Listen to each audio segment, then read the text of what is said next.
What is up, YouTube? Another scrap red oak type of project today. Check out this transition. Boom! So what are we doing today? Scrap wood from a previous project. This is strictly red oak that we're putting into this particular project. Had this left over from another bowl that I did. I don't know. I'll probably publish that one a little bit before this video, but this red oak really looks amazing, and I thought, you know what, I got a little bit of epoxy left before I go on this long vacation. Let me go ahead and start another project. So live from my garage, here I am trying to put together some epoxy, and as you can see there, I'm completely out. Had to go back to bottle 2, 1-to-1 ratio with this East Coast resin. That's why I love it so much. It's easier to pour that way, in my opinion, 1-to-1, because I can't pay attention to detail, obviously. Put with this nice aqua blue, absolutely beautiful epoxy. I really love this color. It's probably one of my most favorite colors that I do on the channel. I haven't done one of these since way back a couple of months ago, and that didn't go so well. But spoiler alert, this one actually goes really well. So once we got everything mixed up, put everything into the pressure pot, took it out, and had a absolute beautiful casting with this one. This one turned out really well. No cracks, no dents, no floating weirdness. Did have some trouble initially getting this out of this mold, and I particularly like this piece of Tupperware, so I was doing everything I could to save it. Just hitting it on the sides a little bit, had to come back with a hammer, but we eventually got it out, and now it's covered in dust. But as you can see, really cool clear casting on it, and you can even see the barcode from that scrap wood that I put in there. But overall, I really like the design. Waste block is flush and flat on the top, so that shouldn't be a problem. So here we go, got it on the lathe, spinning that bad boy on there, and it kind of looks aqua green, but in the sunlight it looks very blue, as you'll see here at the end of the video. You can see some green splatter on there. That was from the actual project before this one, where I actually got the scrap wood. So be careful, let stuff dry before you start spinning it on the lathe, and you won't get that cool green mix up on the lathe and on your girlfriend's car. So here we are, got everything nice spun down.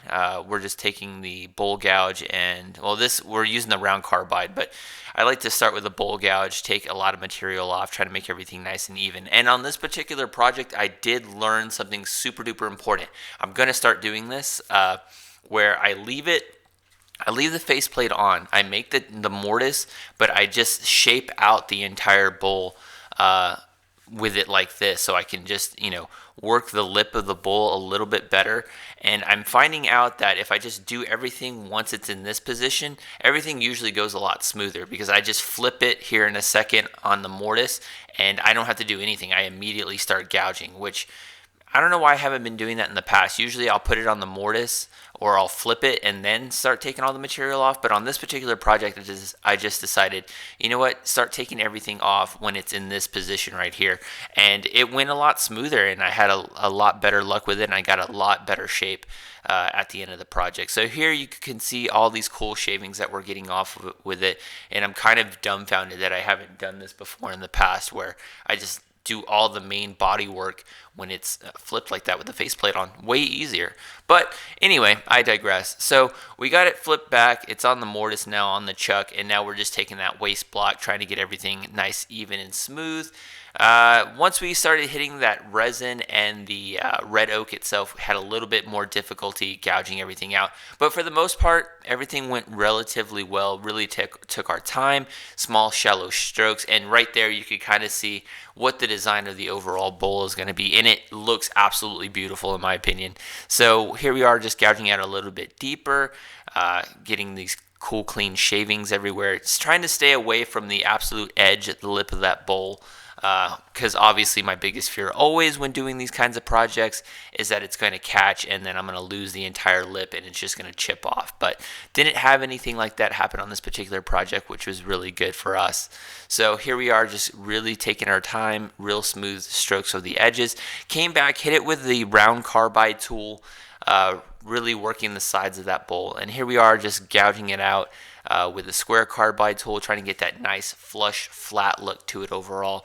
And up until this point, everything is going really well. Nothing flew off the lathe. That's always a plus for us on this channel. And now we're just working the edge, trying to get everything nice, smooth, and even. And you can see those cool little flakes coming out of the bowl there a little bit. Kind of out of focus a little bit, but I apologize. It's the camera focusing in and all those little chips that are flying out of the bowl. So here we are, sanding everything in. Went from 340 all the way up to the micro mesh, just like we typically will do with these.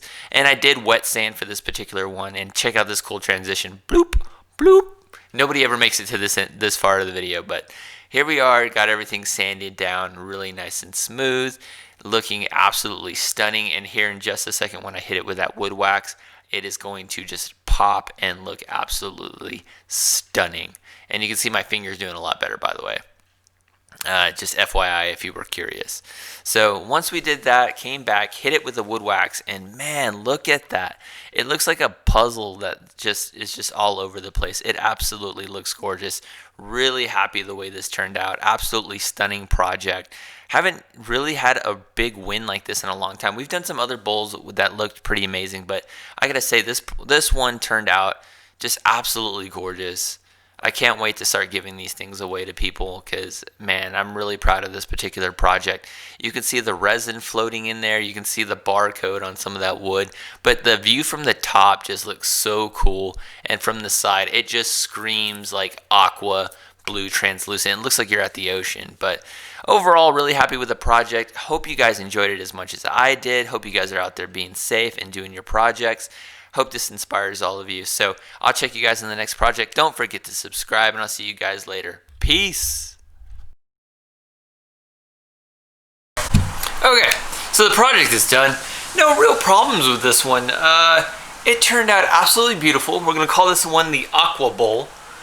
It's this beautiful little blue hint of just resin. It's absolutely gorgeous. The way the texture, the way the bottom looks, it looks fantastic.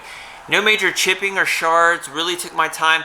Learned a new technique. If I just leave it on the lathe like this and then turn down the bottom, you get a lot better results. So learning stuff, even though you guys are probably going to watch this in probably March or April. I'm going to post this video, and it's still October here in Texas. So backlogging these videos because of my work schedule, so I don't know where I'm going to be and when I'm going to be. But anyway, I hope you guys like the project. Don't forget to subscribe. Hope you got something cool out of it. I really enjoyed making this one. I love when a project comes together. It's fucking amazing. So anyway, I'll catch you guys in the next video. All right, peace out. Bye.